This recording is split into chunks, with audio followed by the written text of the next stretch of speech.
So I've hiked a lot in 2023, somewhere between 1,000 and 2,000 kilometers. I've hiked throughout all the seasons, including winter, and I've even had the chance to go and trek and climb in Nepal. My time on the trail has given me a good opportunity to test and dial in my loadout, but as always it seems to be a never-ending battle. Anyhow, this is the hiking loadout that I'm bringing into 2024, made up of all the gear that's passed the trials of 2023. Let's start with the main item.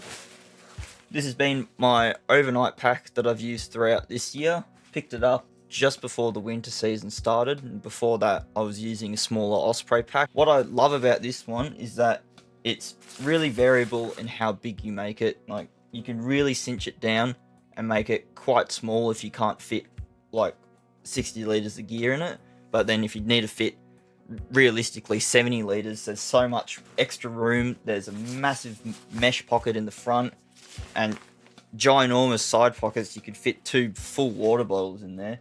And even though it's like a semi-ultralight pack, I've put it through the bush a couple times and it seems to be holding up pretty good. So we'll see if it can last through the next year. A problem I've been having this year actually has been finding a good day pack. Haven't had, hopefully, the pleasure of using this one yet. This is a Rab Aeon 25. Like a sort of a blend between a day pack and a running vest. And the reason why I went for this is because the problem I've been having with my day pack that you might have seen in a few of my videos, the blue one, it's like a 35 litre cheap one. I mean, it does the job. It's just that my only issue I have with it is it's got poor attachment on the outside, and it means that if you want to get something out of the pack, you have to take it off, and I just don't really want to do that when I'm trying to move really quickly. So that's what I hope this pack can help me with. What I was talking about, the never-ending battle, the gear acquisition never ends, and the wallet hates me.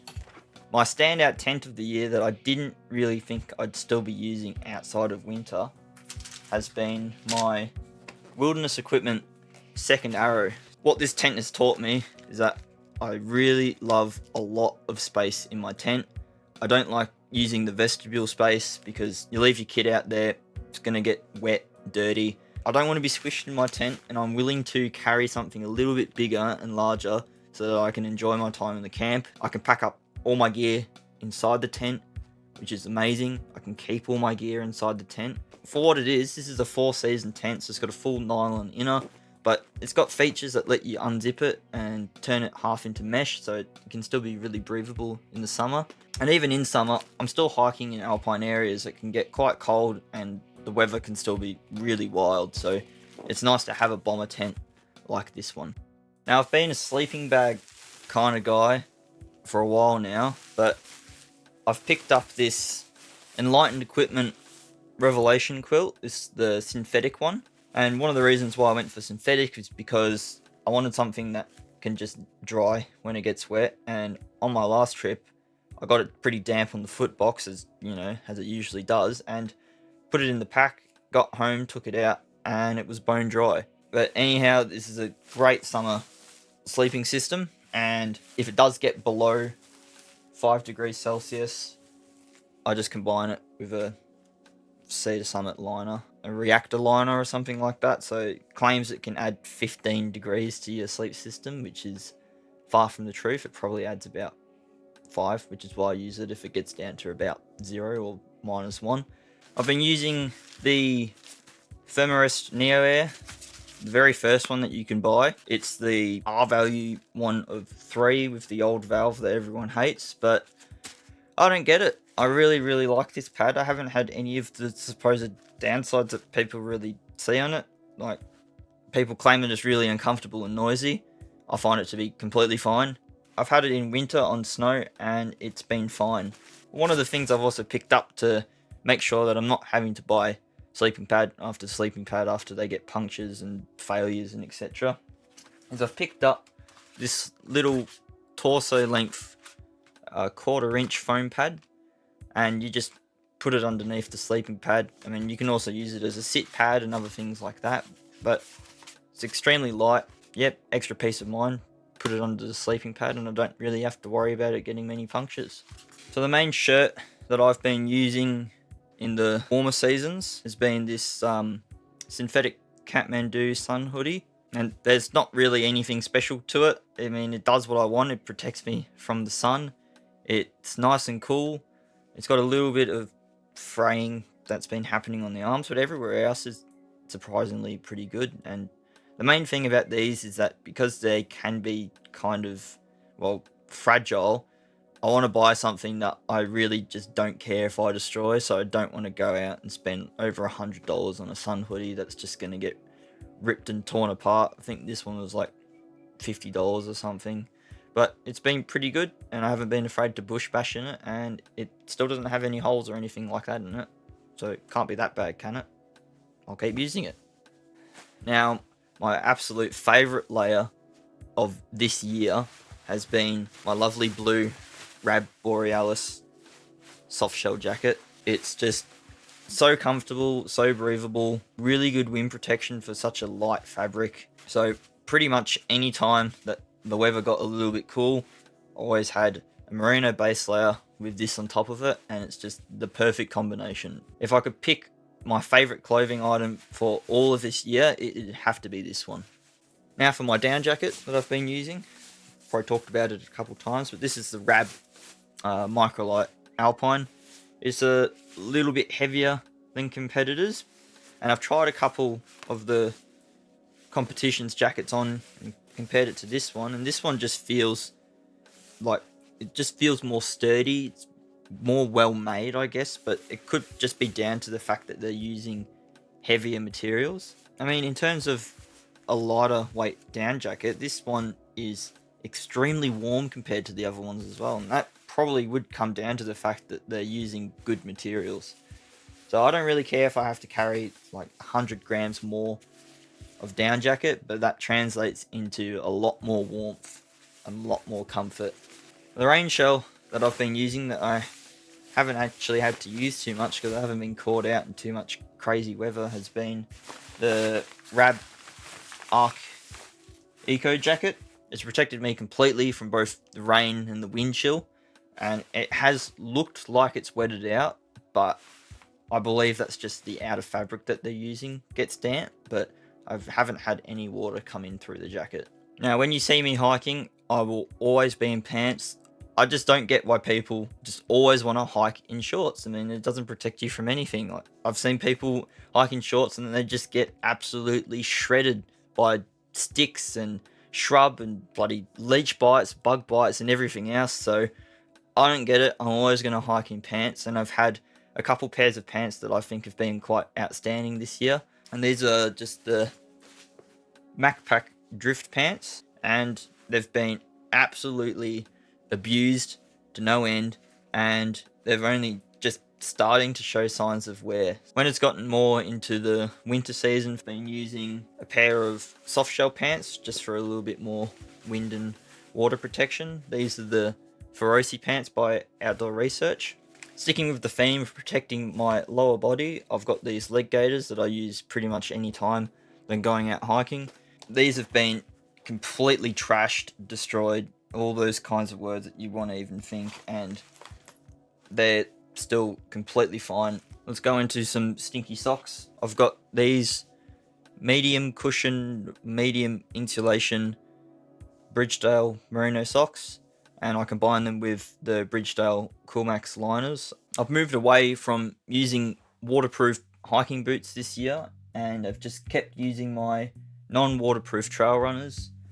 I guess these are sort of a hybrid between a trail runner and a hiking boot because they've got a really thick sole, lots of grip.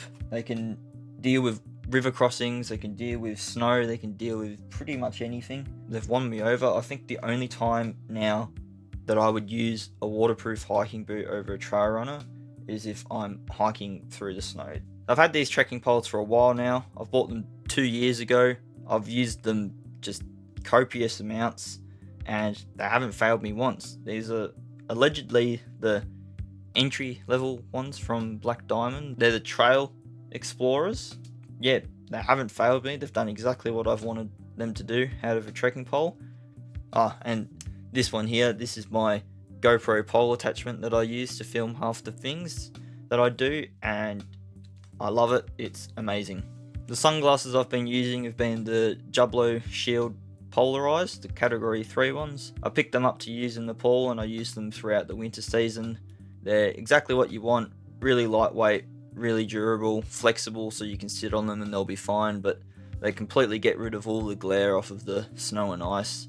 I don't think you need to worry too much about what sunglasses you're using as long as they work. I've been using a few different kinds of hats and headwear, etc. For the most part, in the sunny seasons, I've been using this Kathmandu running cap. The beanie I've been using has just been this Rab logo beanie. The colour's obviously the most important thing about the beanie, but yep, it fits well, it's just the right thickness and just the right warmth out of a beanie.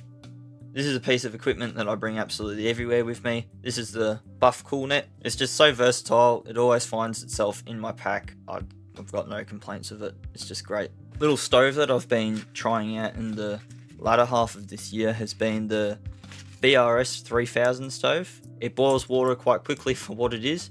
The only problem I have with it, and well, I mean, what can you expect? It just doesn't have really good wind performance. So half the time, if I'm cooking in a windy environment, I'll be cooking in the vestibule and I'll have a leg gaiter wrapped around where the wind's coming in from, and then it has no problem working. The power bank that I've been using this year has been the Anker 20,000 milliamp hour power bank. This thing, I mean, this can keep me charged for upwards of a week, really. Other favourite purchases that I've made that I can have in combination with this power bank has been this multi-adapter cable. It's got the USB, the iPhone, and USB-C. It saves you having to carry multiple cables as well. So this guy lives with the power bank. This is a awesome combo here, would highly recommend. Pretty much my only comfort item that I take with me is this flex tail tiny pump to light my air mattress, because I just can't say enough how much I hate having to manually inflate a mattress after a long day of hiking. So to save myself from that pain and suffering, I pack this, and it's good too because it also acts as a handy little camp light. This has been my head torch that I've been using. This is just the Petzl Active Core, so it's just got the rechargeable battery in it. It's got all the different features. It's got a handy tilt, red light, 3 different strengths of white light. But yeah, I mean, I don't know why people fuss too much about head torches for the wrong reasons, for like weight and stuff like that. It just doesn't really matter. I like this one because if it does run out and I'm on the move, I can quickly swap it with either another one of the rechargeable batteries or just AAA batteries, so you're not completely stuffed if you're out hiking in the dark and you run out of charge in your head torch. So for most of the year, or at least in the beginning half of this year, I've been using my phone to record, but I did figure that just for simplicity's sake and to try and get just a little bit more quality out of my videos, I'd move into using a couple action cameras. I've been using a GoPro now for most of my recording, and this is the new one here. This is the GoPro 12. I've just upgraded for most of the videos that I've been using. In fact, for all the videos that you've seen, I've been using a Hero 9. So this one's going to be good to use now because I can get a little bit more quality out of this one. And it's also got HDR video, which is going to be quite useful, because one of the problems that I have with the action cameras is they like to overexpose and just overemphasize highlights, especially when outside. And the other camera that I've been using recently has been the Insta360 X3 360 camera. This is mainly because you're not allowed to fly drones in the areas where I hike. So I thought the next best thing was to get a good 360 camera and combine it with the extended selfie stick. So this guy here can go out to 3 meters. So I can get some really interesting shots with this combination here, and I don't have to be fined. So that's a bonus. But that's pretty much it in terms of standout items that I've been using. Obviously I've been using other things, but just in general, these are the things that I use the most and all the items that I've had the best experiences with. This is everything I've got. Everything does its job fantastically. And if you asked me what I'd recommend for any of the categories of these items, these would be it. But anyway, I hope you've enjoyed the video and found it insightful enough for you to want to stick to the end. Have a happy holiday season, and I'll see you out there on the trail again in the new year. Thanks guys. Cheers.